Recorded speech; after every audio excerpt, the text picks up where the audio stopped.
Hello friends, this is Poonam and welcome to Savera study points. तो friends, आज हम यहाँ पर डिस्कस करेंगे आवास, और ये वीडियो स्पेशली सीटेड के लिए है। इसके अलावा यहाँ पर एक टॉपिक और भी डिस्कस करेंगे, वस्त्र, क्योंकि यहाँ से भी काफ़ी क्वेश्चन पूछे जाते हैं कि कौन सा जो वस्त्र है वो किस राज्य में पहना जाता है। और जो आवास है तो इससे भी सीटेड में काफ़ी ज़्यादा क्वेश्चन बनते हैं कि जो किस टाइप के घर हैं वो किस राज्य में बनते हैं। तो इस तरीके के क्वेश्चन पूछ लिए जाते हैं। तो चलिए फ्रेंड्स, शुरू करते हैं। उससे पहले यदि आप चैनल पर नए हैं तो चैनल को सब्सक्राइब कर लें, साथ ही बेल आइकन भी प्रेस कर दें ताकि आने वाली सभी वीडियो की नोटिफिकेशन आप लोगों को मिलती रहे। तो आवास की यदि हम बात करें तो किसी जीव का वह परिवेश जिसमें वह अपना जीवन यापन करता है, वह परिवेश उस जीव का आवास कहलाता है। सभी जीवों को अपना अपना आवास स्थल होता है। जीव जंतुओं का आवास अलग होता है तथा मनुष्य का आवास अलग होता है। यानी कि एक जो जीव होता है तो वह अपना जीवन यापन जिस स्थान पर करता है वह उसका आवास कहलाता है। और जो आवास होता है वो सभी का अपना अलग अलग होता है। पशु पक्षियों का अलग होता है, और जो मनुष्य होता है उसका अलग होता है। तो इसी सभी के बारे में आज यहाँ पर चर्चा करेंगे कि किसका आवास किस तरीके से होता है और कहाँ के लोग अपना आवास किस तरीके से बनाते हैं, इन सभी पर बात करेंगे। तो सबसे पहले जानते हैं विभिन्न प्रकार के मानव आवास। यानी कि सबसे पहले यहाँ पर हम मनुष्य के आवास के बारे में बात करेंगे, क्योंकि जो मनुष्य है तो मनुष्य भी अपने अलग अलग प्रकार के आवास बनाते हैं, क्योंकि जो भौगोलिक स्थिति है वो अलग अलग टाइप की है सभी की। तो जहाँ की जैसी स्थिति है उसी अकॉर्डिंग मनुष्य घर भी बनाता है। तो सबसे पहले यहाँ पर हम देख लेते हैं मिट्टी के घर। तो मिट्टी के घरों की यदि बात करें तो इन घर की जो दीवार होती है वो मोटी होती है ताकि गर्मी अंदर ना जा सके। इस प्रकार के घर की जो छतें होती हैं वो झाड़ियों तथा छप्पर की बनी होती हैं। बाँस एवं लकड़ी के घर की बात करें तो इस प्रकार के घर उस क्षेत्र में बनाए जाते हैं जहां अत्यधिक वर्षा होती है। इस प्रकार के घर जो ज़मीन से 10-12 फुट ऊंचे बाँस के मजबूत खंभों पर बनाए जाते हैं। भारत के असम राज्य में, यानी कि जो भारत का असम राज्य है, यहाँ पर बांस के घर बनाए जाते हैं। और यहाँ से क्वेश्चन काफ़ी बार सीटेट में पूछा गया है कि जो लकड़ी मतलब बांस के खम्भों पर घर बनाए जाते हैं वो किस राज्य में बनाए जाते हैं। तो ये बनाए जाते हैं असम में। इम्पोर्टेंट है, याद रखना है आपको। इसके बाद आगे बात करें ईंट का घर। तो ईंट का जो घर होता है ये इस प्रकार के घर जनसंख्या वहन क्षमता क्षेत्रों में पाए जाते हैं। एंड भारत के मैदानी इलाकों में इस प्रकार के घर पाए जाते हैं। इग्लू की यदि बात करें तो ये उत्तरी अमेरिका की ग्रीनलैंड में आर्कटिक क्षेत्र के टुंड्रा प्रदेश में निवास करने वाले एस्किमो जनजातियों के आवास होते हैं। तो ये भी काफ़ी इम्पोर्टेंट है। इग्लू भी ये बर्फीले क्षेत्रों में पाए जाते हैं और इसमें जो जनजाति निवास करती है वो मुख्यतः एस्किमो जनजातियों के ये घर होते हैं। एस्किमो लोग हड्डी, खाल तथा बर्फ़ के सख्त टुकड़ों को जोड़ करके इग्लू नामक गुंबदनुमा मकान बनाते हैं। शीतकाल की कड़ाकेदार ठंड इन मकानों की मजबूती बढ़ाती है। इसके अलावा इग्लू के अंदर की तरफ की जो दीवारें होती हैं और फ्लोर पर सील मछली की खाल लगाई जाती है, इससे ये मकान अंदर से गर्म बने रहते हैं। क्योंकि जो मकान होते हैं ये बर्फ़ से बने होते हैं, तो इनको गर्म रखने के लिए इसके अंदर जो सील मछली है उसकी खाल लगाई जाती है ताकि ये मकान जो है वो अंदर से गर्म बने रहें। दीवार व खाल के मध्य रिक्त स्थान छोड़ा जाता है। इस रिक्त स्थान में ठंडी हवा की उपस्थिति होती है। इससे इग्लू की आंतरिक गर्मी से बर्फ़ से बनी दीवारें पिघलती नहीं। मतलब क्योंकि जो मकान होता है मतलब बर्फ़ से बना हुआ जो इग्लू होता है उसके अंदर सील मछली की खाल लगाई जाती है ताकि अंदर से गर्म रहे। तो जो खाल होती है, खाल और दीवार के बीच में भी खाली स्थान होता है और उस खाली स्थान में ठंडी हवा की उपस्थिति होती है। तो इस वजह से जो अंदर की गर्मी होती है उससे दीवार पिघलती नहीं है। इसके अलावा आगे अगर बात करें तो इग्लू में गर्मी व रोशनी बनाए रखने के लिए सील मछली की चर्बी जलाई जाती है। इग्लू में एक छोटा द्वार होता है। इस द्वार का प्रयोग लेट कर अंदर बाहर आने जाने में किया जाता है। यानी कि जो द्वार होता है इग्लू का छोटा होता है, तो यदि आपको उसके अंदर जाना है तो लेट करके जाना होगा और निकलना है तो लेट करके ही बाहर आना होगा। एंड टेंट की यदि बात करें तो ये लोगों का अस्थायी निवास होता है। ये अलग अलग क्षेत्रों में अलग अलग चीज़ों से बनाया जाता है। मतलब ये स्थायी निवास नहीं होता। जो टेंट होता है ये एक अस्थायी निवास होता है। जैसे कि लोग कहीं पर इधर उधर जा रहे हैं एक स्थान से दूसरे स्थान पर, तो उनको यदि कहीं रुकना हुआ होता है रात में या विश्राम करना होता है तो वो टेंट लगा लेते हैं। तो इस तरीके से ये स्थायी नहीं होता, अस्थायी निवास होता है और ये अलग अलग क्षेत्रों में अलग अलग चीज़ों से बनाया जाता है। इसके अलावा हाउस बोट की बात करें तो ये लकड़ी का बना घर होता है जो पानी के ऊपर तैरता रहता है और इनकी छतों पर सुंदर नक्काशी की गई होती है। इस प्रकार के घर पर्यटक को काफ़ी आकर्षित करते हैं और ये घर कश्मीर और केरल में देखने को मिलते हैं।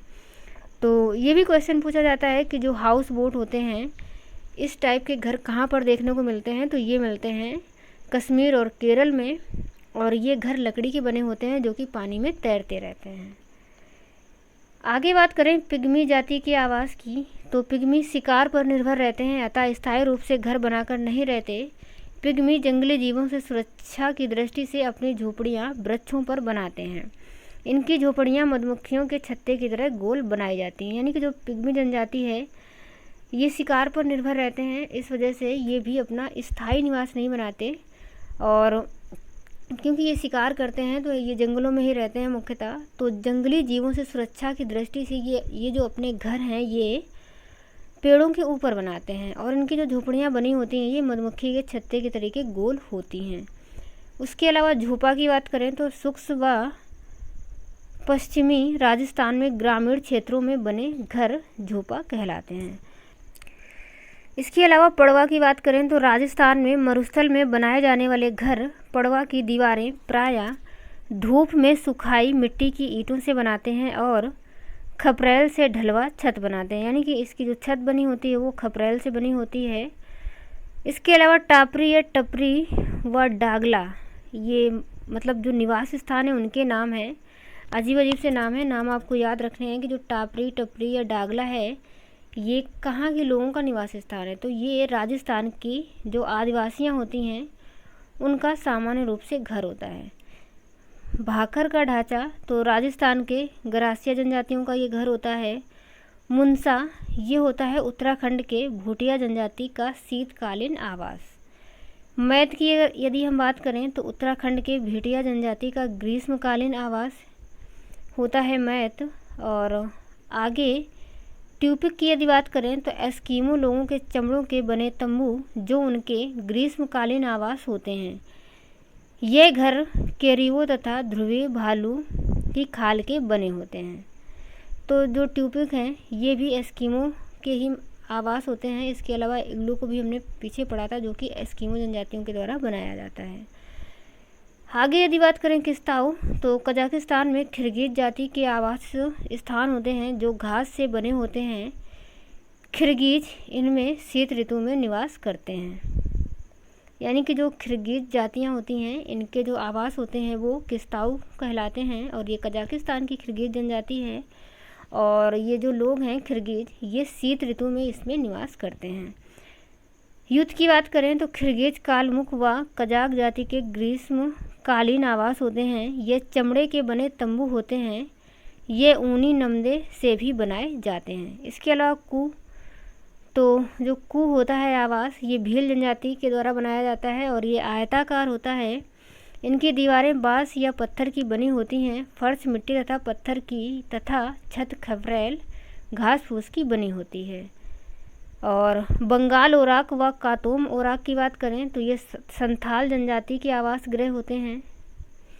एंड क्रॉल की बात करें तो दक्षिण अफ्रीका में बंटू और नटाल में जुलू जनजाति के तथा पूर्वी अफ्रीका में मसाई जनजाति के लोगों द्वारा बनाई गई घास की झोपड़ियों को क्या कहते हैं, क्रॉल कहते हैं। तो ये स्थान और नाम आपको याद रखना है कि जो क्रॉल है ये दक्षिणी अफ्रीका में बंटू और नटाल में जुलू जनजाति तथा पूर्वी अफ्रीका में मसाई जनजाति के लोगों द्वारा बनाई गई घास की झोपड़ियाँ होती हैं। तिपी की बात करें तो तिपी राकी पर्वत के पूर्वी भागों में रेड इंडियन लोगों द्वारा बिसन बैल के चमड़े से लंबे बांसों से बनाए गए शंक्वाकार तंबू होते हैं। तो ये किससे बनाए जाते हैं, ये बिसन बैल के चमड़े से बनाए जाते हैं। और किन लोगों के द्वारा, रेड इंडियन लोगों के द्वारा। और कहाँ पर, रॉकी जो माउंटेन है उसके पूर्वी भाग में। इसके अलावा अर्स की बात करें तो भारत में नीलगिरी की पहाड़ियों में निवास करने वाली आदिम जाति के लंबे बड़े ढोल आकृति के ये घर होते हैं। तो जो अर्स है ये भारत में ही जो नीलगिरी की पहाड़ियाँ हैं वहाँ की जनजाति होती है, आदिम जाति के कुछ लोग होते हैं, तो ये इस टाइप के घर बनाते हैं, उनको मतलब अर्स कहा जाता है। उसके अलावा खाड़मास की बात करें तो अरब व सहारा की जो बद्दू जनजाति के लोग होते हैं तो उनके जो तंबू होते हैं उनको खाड़मास कहा जाता है।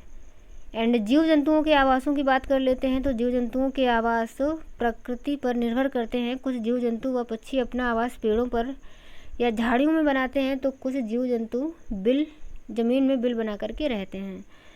और कोई भी प्राणी या कोई भी जो जीव होता है वो अपना आवास क्यों बनाता है, ताकि जो बाह्य वातावरण है उससे अपना बचाव किया जा सके, जैसे कि जो जंगली जानवर हो गए या और भी कई सारी चीज़ें होती हैं जो प्राकृतिक आपदाएं होती हैं, तो इन सभी चीज़ों से बचने के लिए जीव जंतु अपना आवास बनाते हैं। इसके अलावा कई बड़े जो जंगली पशु हैं ये जंगलों में, पर्वतों में बनी प्राकृतिक गुफाओं या मांद में रहते हैं।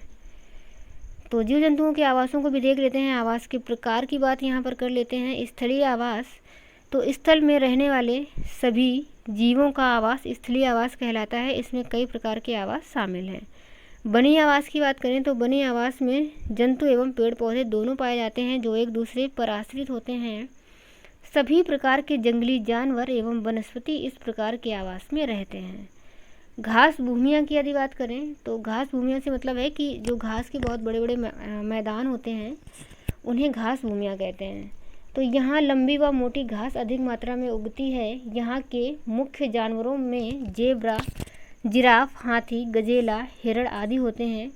प्रमुख घास भूमियों के उदाहरण हैं जैसे कि आपने सुना भी होगा सवाना, प्रेरीज, ये घास के मैदान हैं। डाउन्स घास, स्टेपी, मीडोज, लानोज, पंपाज और ग्रांड चाको, तो इन्हें घास भूमियाँ या घास के मैदान कहा जाता है। इसके अलावा जो मरुस्थलीय आवास होते हैं तो मरुस्थलीय क्षेत्रों में वर्षा बहुत कम होती है और तापमान बहुत अधिक होता है। यहाँ पाए जाने वाले जंतुओं में ऊँट, सांप, कंगारू, चूहे आदि तथा वनस्पति में कांटेदार मोटी पत्ती वाले पेड़ पौधे मिलते हैं। पहाड़ी आवास की यदि बात करें तो पहाड़ी आवास में याक, भालू, पहाड़ी बकरियां आदि मिलती हैं। इसके अलावा जो ध्रुवीय आवास होते हैं तो ध्रुवीय क्षेत्रों में वर्ष भर अत्यधिक बर्फ जमी रहती है, अतः यहाँ पाए जाने वाले जंतुओं के शरीर पर फर होते हैं तथा चर्म के अंदर वसा की मोटी परत होती है जो सर्दी से सुरक्षा करने के साथ साथ भोजन संरक्षित करने का भी कार्य करते हैं। यहाँ ध्रुवीय भालू, रेंडियर, आर्कटिक लोमड़ी, सील, स्नोगूज, आर्कटिक भेड़िया, खरगोश, बाल्ड, ईगल आदि जानवर मिलते हैं। तो ये कहाँ पर मिलते हैं? ध्रुवीय क्षेत्रों में। तो ये भी आपको याद रखना है कि जो ध्रुवीय जानवर होते हैं वो कौन कौन से होते हैं। अब हम बात कर लेते हैं जलीय आवास की। तो यहाँ पर ताज़ा जलीय आवास की सबसे पहले बात कर लेते हैं। नदियाँ, जिले नहीं होगा यहाँ पर, झीलें होगा, यानी कि नदियाँ, झीलें, तालाब, झरने आदि में जो मछलियाँ हैं, केकड़े, मगरमच्छ, टैडपोल, मेढक, कैटफिश, सर्प, ड्रैगन फ्लाई आदि जंतु पाए जाते हैं। आगे बात कर लेते हैं समुद्री आवास की, यानी कि समुद्र में कौन कौन से जीव पाए जाते हैं। तो यहाँ पर मछलियाँ पाई जाती हैं। व्हेल हो गया, dog fish, star fish, jelly fish, octopus, shark मछली, व्हेल मछली, समुद्री घोड़ा, समुद्री ड्रैगन, समुद्री कछुआ, मगरमच्छ, समुद्री सांप आदि जीव समुद्री आवास में पाए जाते हैं। तटवर्ती आवास की यदि बात करें तो इन क्षेत्रों में समुद्री जल एवं नदियों द्वारा लाए गए ताज़ा जल का मिश्रण होता है, अतः यहाँ मैनग्रोव प्रकार की जो वनस्पति है उसकी बहुलता रहती है। तो जो तटवर्ती आवास होते हैं यहाँ पर मैनग्रोव प्रकार की जो वनस्पति होती है उसकी बहुलता रहती है। बिल की यदि बात करें तो कुछ जंतु धरती में बिल बना कर के रहते हैं, जैसे कि चूहा हो गया, सांप हो गया, खरगोश और चींटी। इसके अलावा घोंसला की यदि बात करें तो कुछ पक्षी पेड़ों पर या घरों में घोंसला बनाकर रहते हैं, जैसे कि बया हो गई, बुलबुल, कठफोड़वा, चिड़िया, कबूतर, यानी कि कुछ पक्षी जो होते हैं वो घोंसला बना करके रहते हैं। और गिलहरी की यदि बात करें तो जो गिलहरी होती है ये पेड़ के कोटर में रहती है। और माद या गुफा, तो माद या गुफा में कौन कौन से जानवर रहते हैं, जैसे कि शेर हो गया, भेड़िया, लोमड़ी, बाघ, भालू आदि जो ऐसे जानवर हैं ये गुफाओं में रहते हैं। केनल की यदि बात करें तो जो कुत्ते का आवास होता है उसे केनल कहते हैं। और पेड़ की शाखाओं में बंदर, चील, कौवा, टिड्डा आदि पेड़ की शाखाओं में रहते हैं। छत्ता की बात करें तो छत्ता जो मधुमक्खियाँ बनाती हैं, छत्ता मधुमक्खियाँ रहती हैं, बर हो गया, आदि चीज़ें छत्ता में रहती हैं। और छप्पर या बाड़ तो गाय, भैंस, भेड़, बकरी आदि पालतू जानवरों के लिए ये बनाया जाता है और इन जानवरों को यहाँ पर रखा जाता है। इसके अलावा बिल तो खरगोश का घर होता है। एंड अस्तबल घोड़े का जो घर होता है उसे अस्तबल कहा जाता है। और जो कंगारू है ये पेड़ की कोटर में रहता है। एंड मुर्गी का जो घर होता है ये मुर्गी खाना या दड़बा कहलाता है। तो ये हो गए कुछ जीव जंतुओं के आवास। आगे हम बात कर लेते हैं वस्त्र। तो रेशों से धागा बनाने की प्रक्रिया को कताई कहते हैं। इस प्रक्रिया में रुई के एक कुंज से रेशों को खींचकर उठाते हैं। ऐसा करने से रेशे पास आ जाते हैं और धागा बन जाता है। और धागे से वस्त्र बनाने की कई विधियां हैं। इनमें दो प्रमुख विधियां हैं, बुनाई और बधाई, मतलब बंधाई।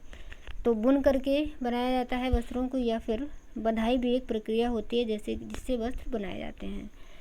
एंड कुछ वस्त्र जैसे सूती, जूट, रेशमी तथा ऊनी, इनके तंतु पादपों तथा जंतुओं से प्राप्त होते हैं। इन्हें प्राकृतिक तंतु कहते हैं। तो ये आपको याद रखना है कि जो प्राकृतिक तंतु या जो प्राकृतिक रेशा होता है वो कौन कौन से होते हैं। एक तो सूती वस्त्र हो गए, जूट हो गया, और जो रेशम हो गया, या फिर जो ऊन हो गई। तो ये तंतु जो होते हैं ये पादपों से या फिर जंतुओं से प्राप्त होते हैं। इन्हें प्राकृतिक तंतु कहते हैं। जैसे कि जो ऊन है ये जंतुओं से प्राप्त होती है। इसके अलावा रुई तथा जूट पादपों से प्राप्त होने वाले तंतुओं के उदाहरण हैं। आगे यदि हम बात करें मौसम के अनुसार पहने जाने वाले वस्त्र, तो गर्मी में पहने जाने वाले वस्त्रों की बात सबसे पहले कर लेते हैं।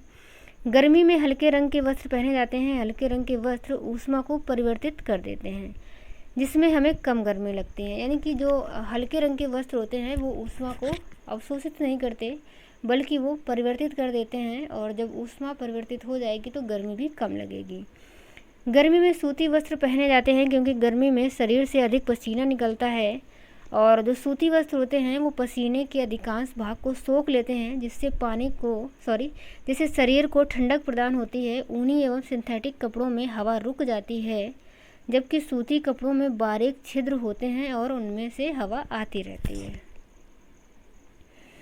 आगे यदि बात करें, गर्मी में सफ़ेद रंग के सूती कपड़े पहनना अच्छा रहता है क्योंकि सफ़ेद रंग सूर्य के प्रकाश का अधिकांश भाग परिवर्तित कर देता है, यानी कि परावर्तित कर देता है। जबकि जो गहरे रंग या काले रंग के कपड़े हैं ये सूर्य के प्रकाश को अपने में समाहित करते हैं। इसलिए सफ़ेद रंग के कपड़ों में गर्मी कम तथा काले रंग के कपड़ों में गर्मी अधिक लगती है। तो जो काला रंग होता है ये जो सूर्य का प्रकाश होता है उसको ज़्यादा से ज़्यादा ऑब्जर्व करता है, जबकि जो सफ़ेद रंग है वो उसको रिफ्लेक्ट कर देता है। तो इस वजह से वाइट कपड़ों में गर्मी कम लगती है और जो ब्लैक कपड़े होते हैं उनमें गर्मी ज़्यादा लगती है। आगे बात करें सर्दी में पहने जाने वाले वस्त्र, तो सर्दी में गहरे रंग के वस्त्र पहने जाते हैं क्योंकि ये ऊष्मा को अपने अंदर अवशोषित कर लेते हैं। और ऊनी तथा रेशमी वस्त्र पहने जाते हैं क्योंकि ये भी ऊष्मा को अवशोषित कर लेते हैं। इसके अलावा ऊनी कपड़े, रेशमी वस्त्र, गहरे वस्त्र ऊष्मा के अच्छे अवशोषक होते हैं। आगे यदि हम बात करें वर्षा ऋतु में पहने जाने वाले वस्त्र, तो बारिश के मौसम में सिंथेटिक कपड़े पहनना चाहिए क्योंकि वे जल्दी सूख जाते हैं। सिंथेटिक कपड़ों में polyester, nylon, acrylic, rayon, dacron आदि शामिल हैं। नायलॉन कृत्रिम पॉलीमरों का सामूहिक नाम है। यह एक रेशमी थर्मोप्लास्टिक सामग्री होती है जिसे रेशों, परतों और अन्य आकारों में ढाला जा सकता है।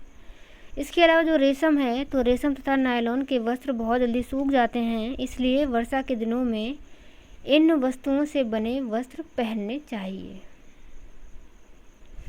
आगे हम बात कर लेते हैं जम्मू कश्मीर के बारे में कि जो वस्त्र हैं, कौन कौन से वस्त्र जम्मू कश्मीर में पहने जाते हैं। तो एक होता है फिरन। तो फिरन क्या होता है? ये जम्मू कश्मीर राज्यों के पुरुषों तथा महिलाओं द्वारा पहना जाने वाला ढीला ढाला चोंगा होता है। तरंगा की बात करें तो ये जम्मू कश्मीर राज्य की महिलाओं द्वारा सिर पर पहना जाने वाला वस्त्र होता है।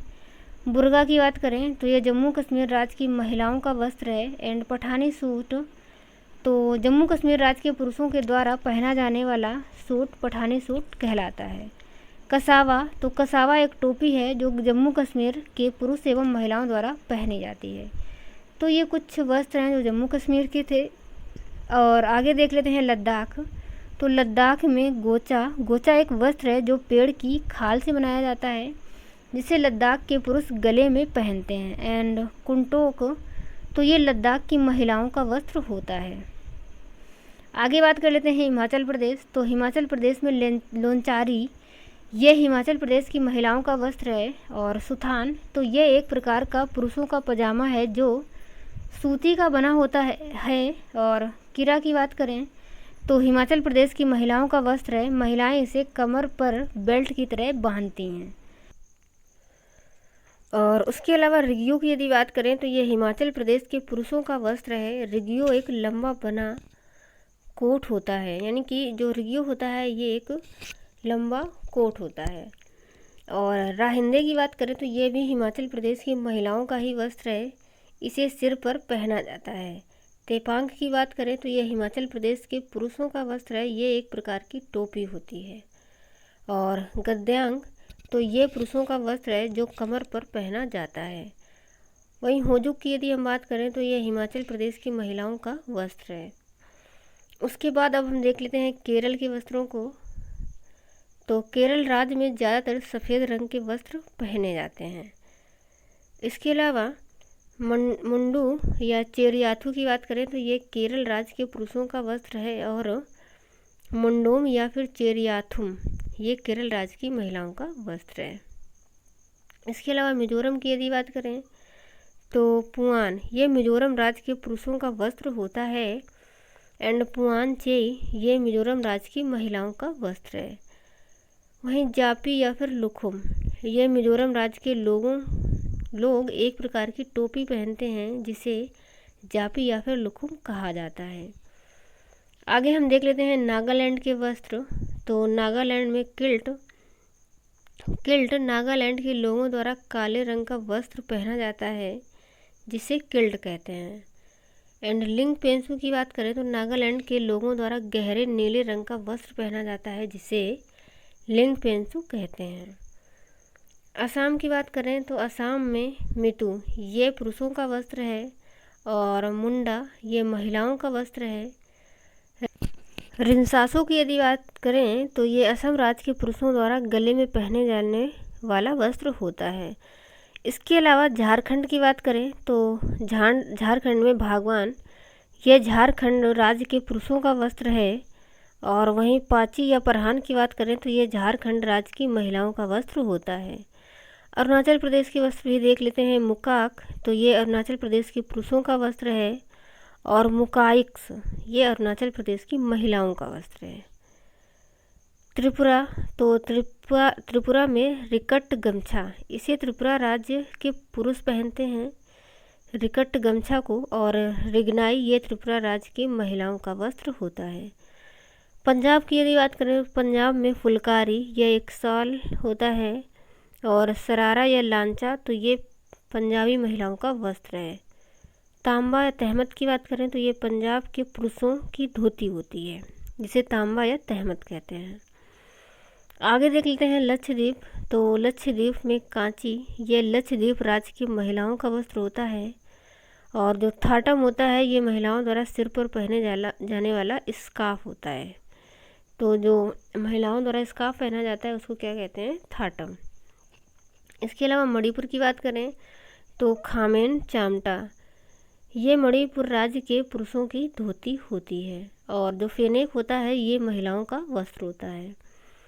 सिक्किम की यदि बात करें तो थोकरो डूम, ये सिक्किम राज्य के पुरुषों का वस्त्र है। और डोम डोम, ये सिक्किम राज्य की महिलाओं का वस्त्र है। वहीं गुजरात की यदि हम बात करें तो कफानी फरहान, ये गुजरात राज्य के पुरुषों का वस्त्र होता है। और कांजरी आंबा, ये गुजरात राज्य की महिलाओं का वस्त्र होता है।